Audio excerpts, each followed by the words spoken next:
Patch work பார்க்கலாமா? இந்த மாதிரி புது ட்ரெஸ்ஸில் உங்களுக்கு ஏதாவது ஹோல் ஆயிருச்சு, அயன் பண்ணியோ இல்லை ஏதாவதுல பட்டு இழுத்தோ அந்த மாதிரிலாம் ஹோல் ஆகிருக்கும்.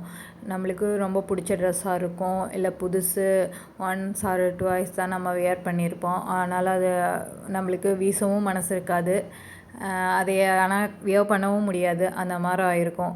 அதை எப்படி நம்ம வெளியில் ஒரு மாதிரி ஆடாக தெரியாமல் இப்போ ஸ்டிச் பண்ணால் கூட நம்மளுக்கு வெளியில் ஒரு மாதிரி தையெல்லாம் அசிங்கமாக தெரியும். இப்படி நம்ம ஸ்டிக் பண்ணிக்கிட்டோம் அப்படின்னா சுத்தமாக தெரியாது. நான் கூட ப்ளூ கலர் ஃபேப்ரிக் பின்னாடி வச்சு ஸ்டிக் பண்ணியிருக்கேன். ஸ்ட்ராங்காக ஸ்டிக் ஆகிருக்கு, எடுத்தால் கூட வராது. ஆனால் நீங்கள் எடுத்து இந்த பக்கம் பார்த்தீங்கன்னா உங்களுக்கு அந்த பக்கம் ஸ்டிக் பண்ணியிருக்கிறதே தெரியாது. நீங்கள் வியர் பண்ணிங்கன்னா சுத்தமாக தெரியாது அந்த இடத்துல ஒரு ஹோல் இருந்தது. அது எப்படி பண்ணுறது என்னென்னு பார்க்கலாமா?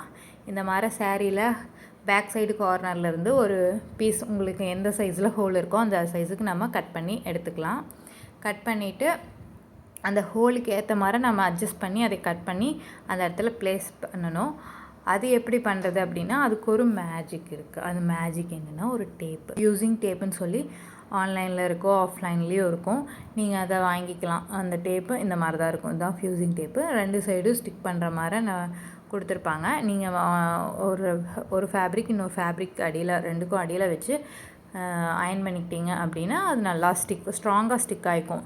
இது நீங்கள் இந்த மாதிரி ஹோல்ஸ்க்கு இந்த மாதிரிலாம் மறைக்கிறதுக்கு ஒரு ஃபேப்ரிக் மேலே வச்சு ஸ்டிக் பண்ணிக்கலாம்.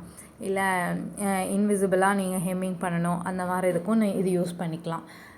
ஹெம்மிங்க்கும் மெயின் ஃபேப்ரிக்கும் நடுவில் வச்சு நீங்கள் அயன் பண்ணிக்கிட்டீங்க அப்படின்னா அது ஸ்டிக் ஆகிக்கும்.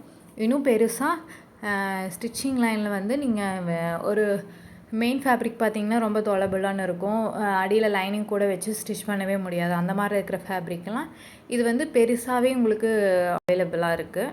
அதை நீங்கள் வாங்கிக்கிட்டீங்க அப்படின்னா அதை வச்சு நம்ம அயன் பண்ணிவிட்டு அப்புறம் ஸ்டிச் பண்ணலாம். அதெல்லாம் உங்களுக்கு நான் ஃப்யூச்சர் வீடியோவில் அப்லோட் பண்ணுறேன். இப்போ வந்து இது எப்படி பேட்ச் பண்ணுறது அப்படின்னா இந்த மாதிரி நீங்கள் அந்த எவ்வளோ ஹோலோ அதுக்கேற்ற மாதிரி அந்த டேப்பும் அந்த ஃபேப்ரிக்கும் கட் பண்ணி அது மேலே ப்ளேஸ் பண்ணி அந்த ஹோலுக்கு நேர் நீங்கள் அடியில் மெயின் ஃபேப்ரிக்கில் வந்து அடியில் நீங்கள் இதை வைக்கணும். டேப்பு வந்து சென்டரில் இருக்கணும், நீங்கள் எக்ஸ்ட்ரா கட் பண்ண பீஸ் வந்து அடியில் இருக்கணும், மேலே வந்து மெயின் ஃபேப்ரிக் இருக்கணும். இந்த மாதிரி வச்சு அயன் பண்ணிக்கிட்டீங்க அப்படின்னா வச்சு அயன் பண்ணணும். ஒரே அடியாக நீங்கள் வச்சு ரொம்ப அயன் பண்ணிடக்கூடாது. இப்படி நான் லைட்டாக வச்சு எடுத்து அயன் பண்ணி அப்புறம் பார்த்தீங்க அப்படின்னா சூப்பராக ஸ்டிக் ஆகிருக்கும். இப்போ பார்க்கலாம். பார்த்திங்களா, நல்லாவே ஸ்டிக் ஆகிடுச்சு. இந்த சைடில் வந்து ஆக்சுவலாக 2 ஹோல் இருந்துச்சு, ஒன்று வந்து மைல்டாக இருந்துச்சு. அதுதான் இப்போ ஃபஸ்ட்டு ஸ்டிக் பண்ணியிருக்கேன். நெக்ஸ்ட் வந்து இன்னும் கொஞ்சம் பெருசாக நான் ஃபஸ்ட்டு காமிச்சேன்ல, அதை எப்படி ப்ராப்பராக பண்ணுறது அப்படிங்கிறத அடுத்தது காமிக்கிறேன். இப்போ பார்த்திங்கன்னா இது சுத்தமாகவே விசிபிள் ஆகாது. ஏன்னா இது ரொம்ப ஆல்ரெடி மைல்டாக தான் இருந்தது. அதுலேயும் அந்த டேப் வச்சதும் சுத்தமாக தெரியல, அந்தளவுக்கு ஆகிடுச்சு. நல்லாவே பேஸ்ட் ஆகிடுச்சு அந்த இடத்துல.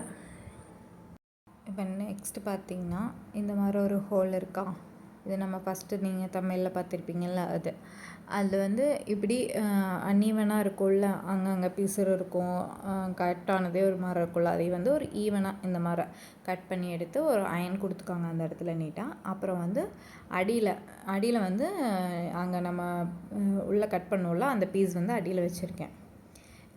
இது வந்து நீ மேலே அந்த டேப்பை வச்சு டேப்பும் இப்போ வந்து சாரி மெயின் ஃபேப்ரிக் வந்து நான் திருப்பி போட்டிருக்கேன். இதில் வந்து டேப் ப்ளேஸ் பண்ணுற மேலே நீங்கள் அந்த சைஸுக்கு அந்த இடையில நீங்கள் வச்சிடக்கூடாது. அந்த ஹோலுக்கு கார்னரில் தான் இருக்கணும். கரெக்டான கார்னரில் ப்ளேஸ் ஆகிருக்கணும், ரொம்ப தள்ளி இருந்துடக்கூடாது. கரெக்டாக இந்த மாதிரி ஈவனாக கார்னர் பார்த்து நல்லா வச்சுக்கோங்க. ஃபஸ்ட்டு சொன்ன மாதிரி தான் மெயின் ஃபேப்ரிக்கு மேலே நம்ம டேப் போட்டுட்டு அதுக்கு மேலே நம்ம கட் பண்ண பீஸை வச்சு ப்ராப்பராக அயன் பண்ணிட்டோம் அப்படின்னா நல்லாவே ஸ்டிக் ஆகிக்கும்.